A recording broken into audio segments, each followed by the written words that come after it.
Dear student, Assalamu alaikum. This is the first lecture of first year. The subject is physics, and we will start from vectors, the chapter number 2. In the chapter 2, from the very beginning, there are very repeated articles which you have read it out in the class 9th, but I will take a review of that and then we will extend our lecture later on. What is a vector? You know what is a vector.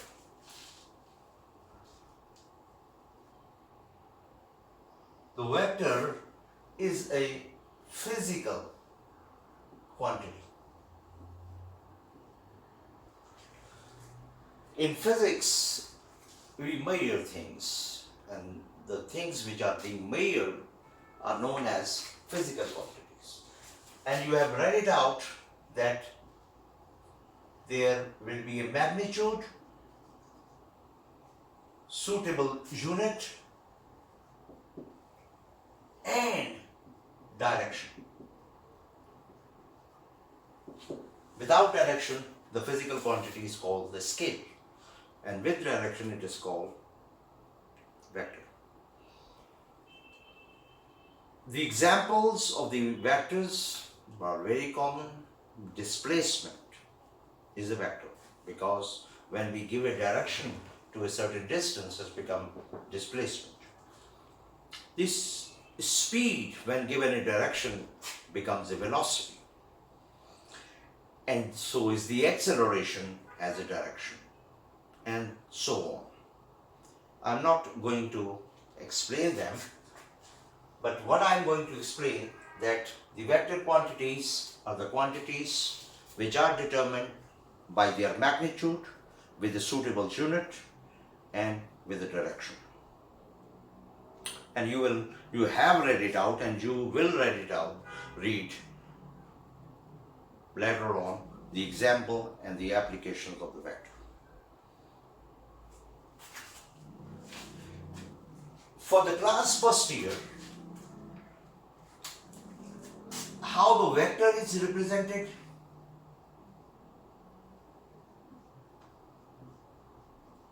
Representation. How a vector is represented. You have read it out that a vector is represented by a straight line with an arrowhead. The magnitude of the vector is taken by measuring the length of the straight line on a suitable scale, and the arrowhead shows the direction of the vector. These all articles have been studied in the class 9.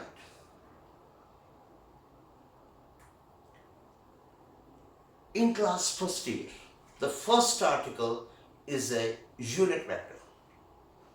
I will suggest you to read out your books, and if you get something wrong from that, you can ask me, but you can do it by yourself, that small articles or definitions. What is a unit vector? The first one, unit vector. ये class 9th में नहीं था.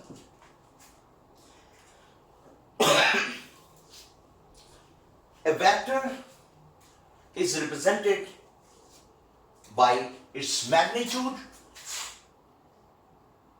with an arrowhead. This is a vector. And now, what is a unit vector? I will define the unit vector first.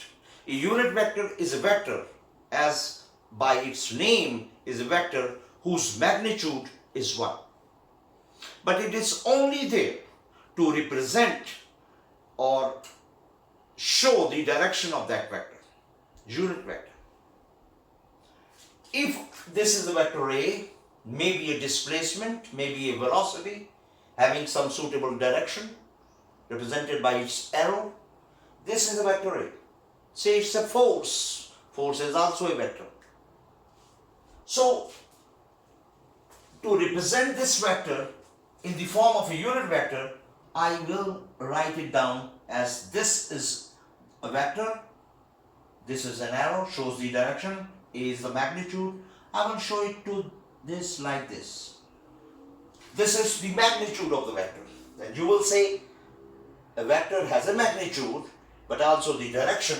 So this direction is represented by a unit vector known as n, r, or any suitable. I will represent it by n.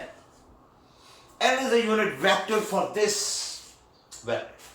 Its magnitude n cap or n roof represented by n cap, and this vector, this is a unit vector which represents the direction of this vector. Only direction. This is the magnitude and this is the direction.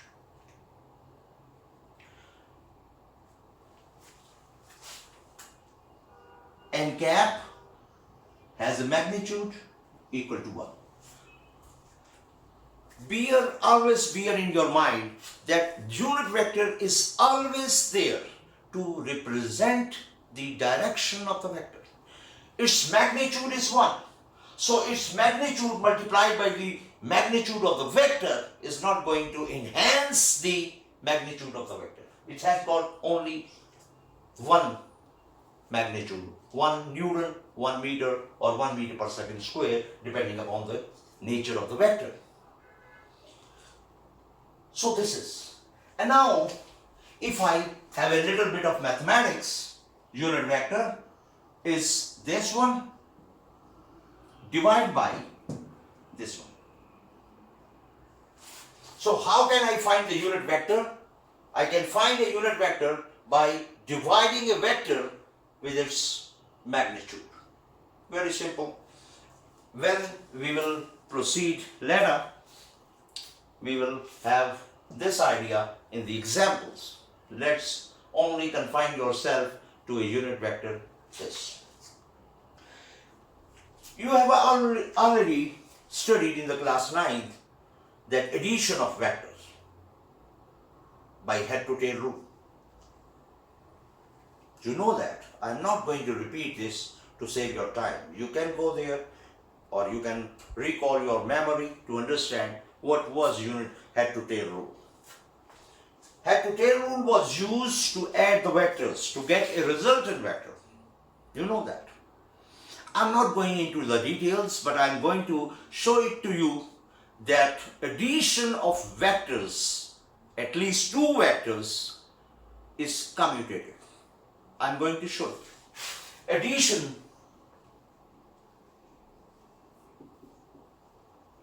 of vectors is commutative. And you know, when the word commutative comes, it means 2. You have studied the real numbers. A plus B is equal to B plus A. That is the commutative property with respect to addition. And now I will go to show that the addition of 2 vectors is commutative. I will have 2 vectors here. Always bear in your mind that only 2 things can be added. What they are? Which have the same unit. You cannot add your age with your height. Only you will add 2 similar things. So this is a vector A.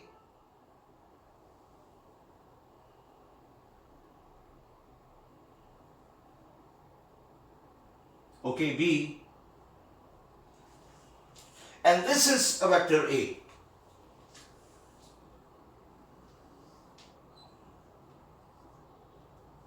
I have added both of them by head to tail rule. Do not confuse that why B is here, A is there. You know and you have studied that the addition of vectors is irrespective of the order. Whether you add B to A or whether you add A to B does not matter. And now if I ask you to remind yourself what will be the resultant, the answer is very fair. You will say join the tail of the first to the last of to the head of the last. And you will say, okay, I am joining this and this is the resultant R. And what is a resultant? Resultant means the net effect, not the sum. In mathematics, 5 plus 5 will always be 10. But in physics or in vectors, 5 and 5 can be 10 and 5 and 5 can be 0. Or 5 and 5 when added can have value from 0 to 10. This is the vector 5, say this is the vector, this is the head, this is the tail, and this is the vector 5. When they are added, see this tail and the head, the answer is 0. But when I add 5 and 5 like this, the answer is 10 Newton, if they are forces. And now, I have joined B first and A last. B is the first and A is the last, second. And now I am reversing it. This is B plus A. So what is A plus B? What will be A plus B? You will say, okay. This is the A. Look at this, A. And now I am adding B to A.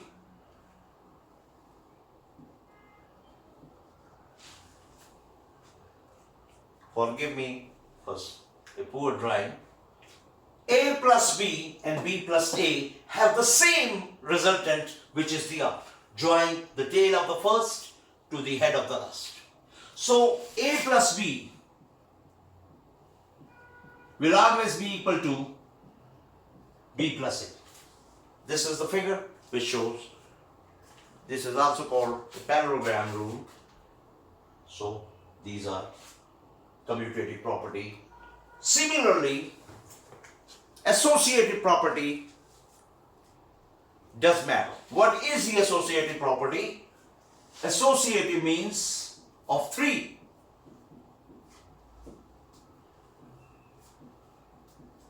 This is the associative property.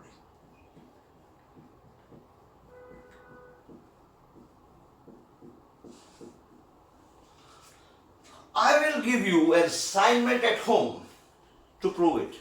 Do not say to me, you have done the easiest and you are giving us the difficult. If you didn't get it, I am going to show it to you. The idea is very simple. 3 vectors will be there, A, B and C. You will first add B and C. And then the resultant produced by B plus C will be added to A. See what happens. And in this idea, you will add A plus B first. And then the resultant of A plus B will be added to C.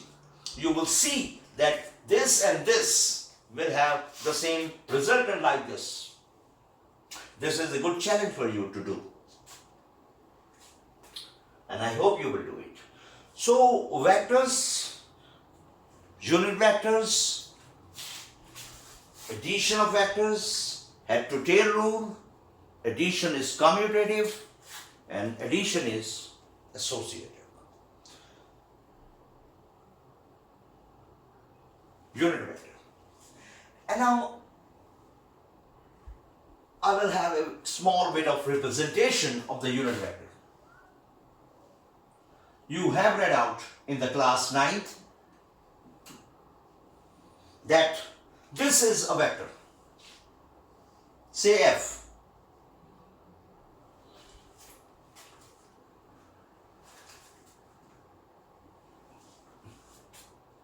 And this vector F is not represented by F. I will represent it as this. Vector's magnitude and a unit vector representing this direction. N is along this direction. What is the N? It is only a unit vector which is towards this. And now you have resolved a vector into number of components.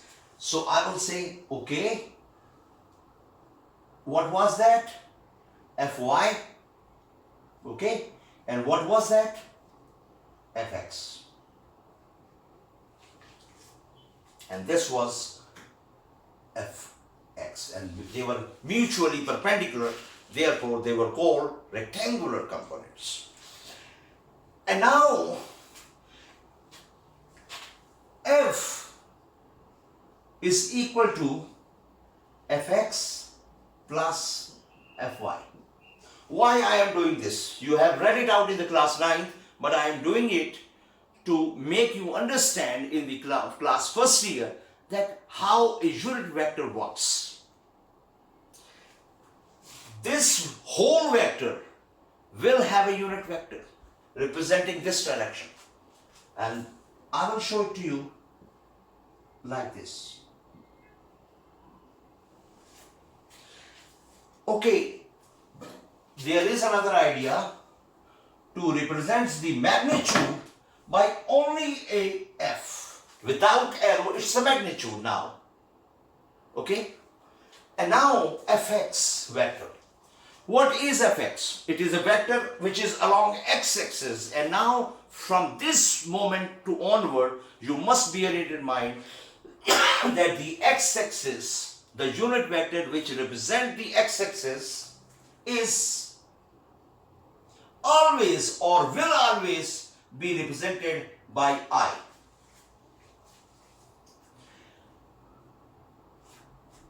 And then fy will, which is along y-axis, will be represented by j. We cannot change that. They are universal, that this is I and this is j. If you deal the vector in 3 dimensions, this is the Cartesian plane having only x and y axis. And if there is a z axis, then I will represent this component fz is here in this direction, is k. So I, j and k are representing the unit vector along x, y and z axis. Very difficult to draw z vector here. Z vector will be here. These 3 vectors axes will be mutually perpendicular. And now I hope these articles are gone. And now what I am going to teach you. I am going to teach you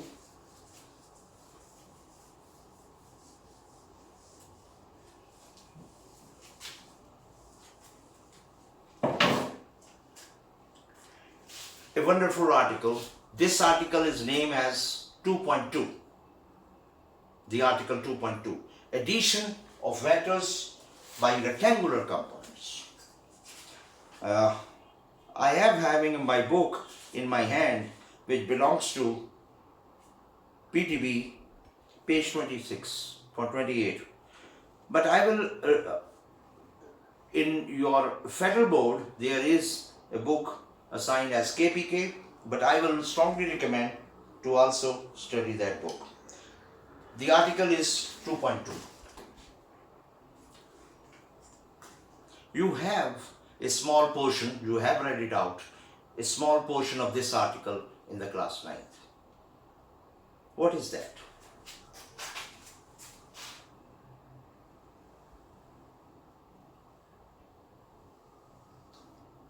This is your x-axis, this is your origin, this is your y-axis. I am neglecting the other x dash and y dash because I will confine myself to the first quadrant.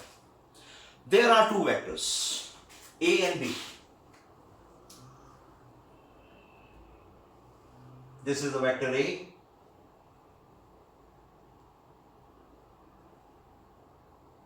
You cannot call it any vectors, but I will call it A, and making an angle theta 1 along x-axis, and this is a vector B, which is making an angle theta 2 along the x-axis. If I ask you from your knowledge of the class 9th how we will add this vector, you will say very easy, by head to tail rule. And whether I will add B to A or whether I will add A to B, does not matter. So you will say, take the vector B, join the tail of the B to the vector A, like this. I have tried my level best to have the same direction. If I am wrong, please forgive me for that. This is, and now this B is gone. Why? Because I have added this B to this A along by head to tail rule.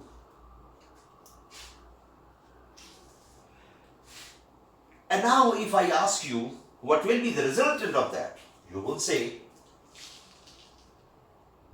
join the tail of the first to the head of the last.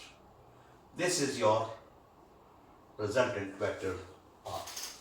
Resultant vector, I repeat again, is a vector whose effectiveness is the combined effectiveness of the both.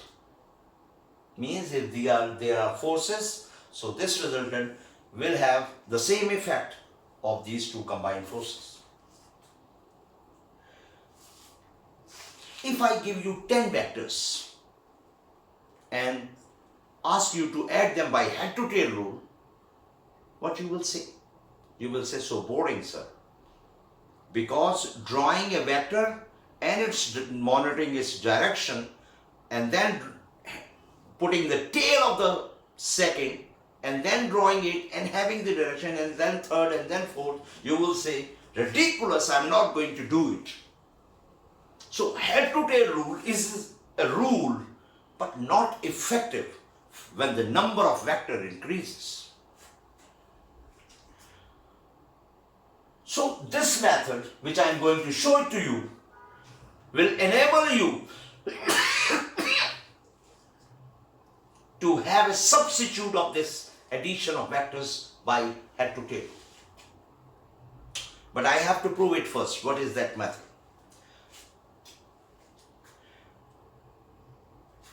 This is the point O because origin. Say this is the point A. Say this is the point B. Okay? You can name them any one. And now I am eliminating this. And now if I say draw the rectangular component of A, you will say very easy. This is your AX and this is AY. That's very fair. If I draw an arrow, it is the vector. If I do not draw an arrow, it's the magnitude. So do not confuse that there are arrows and there are no arrows. If I draw the magnitude rectangular components of B, what I have to do, I have to draw an imaginary x-axis. And then I have to draw, this is your Bx. And this is your By.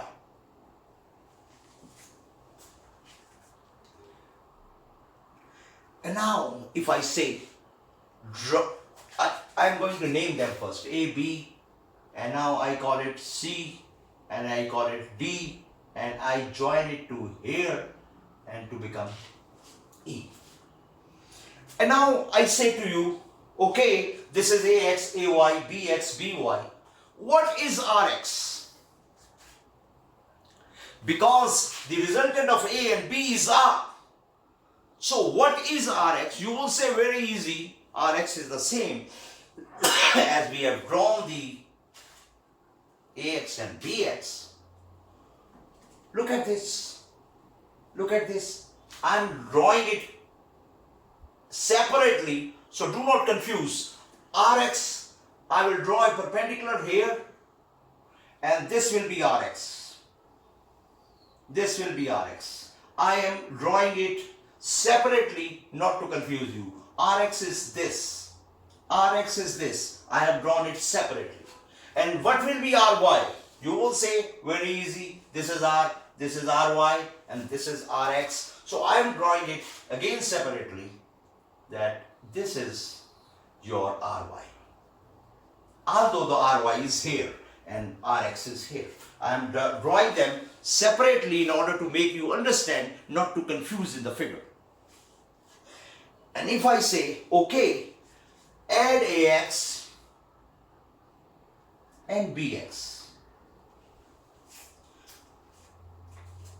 you will say, okay, Ax, what is Ax? You will say, OC. Ax is OC.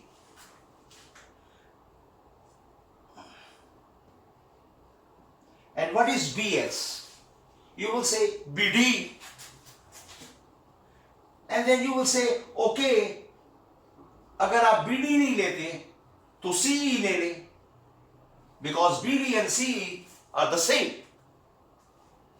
And if I say to you, okay, when we join OC and CE, what happens?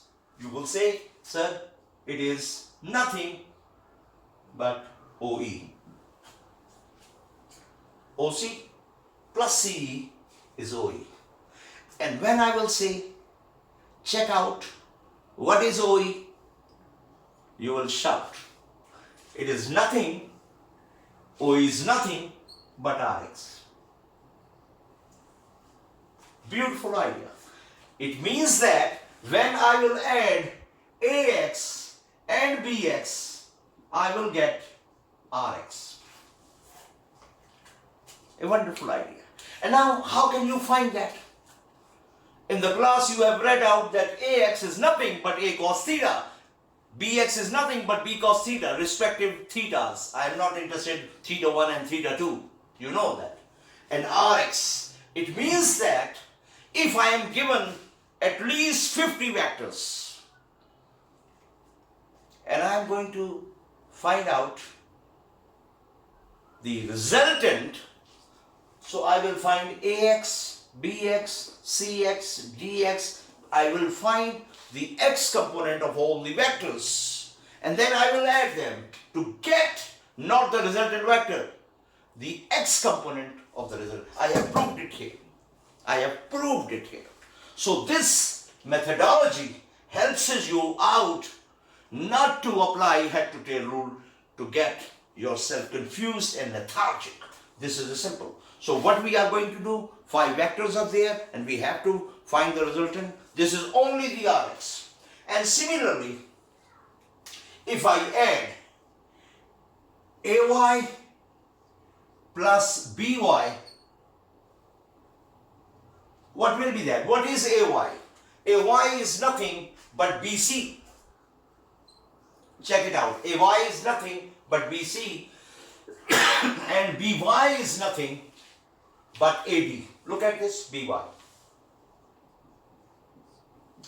And now you will say BC is the same as DE and DE plus AD. And DE plus AD will become AE. Look at the figure. What is AE? You will cry, A is nothing but Ry. A is nothing but Ry. So the same pattern for the x and y components are there. Adding x components of all the vectors will give you the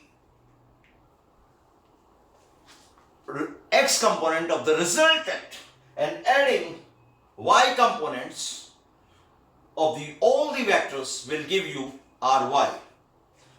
And now the final answer.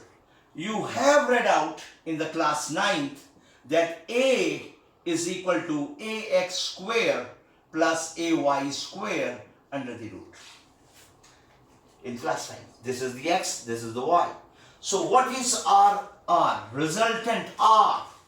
You will say, okay, it is Rx square plus Ry square under the root. So this methodology enables you to apply your mathematics rather than going into the lethargic drawings.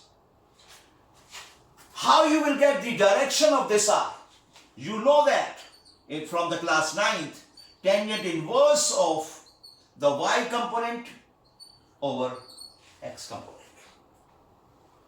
So this phenomena tells you how you can find a methodology in which the mathematics is involved. Very easy to find the x components, very easy to find the y components, and adding them like this. I hope you get this. There is a small portion of this article remaining. I will try to accommodate this in the next article. Thank you very much.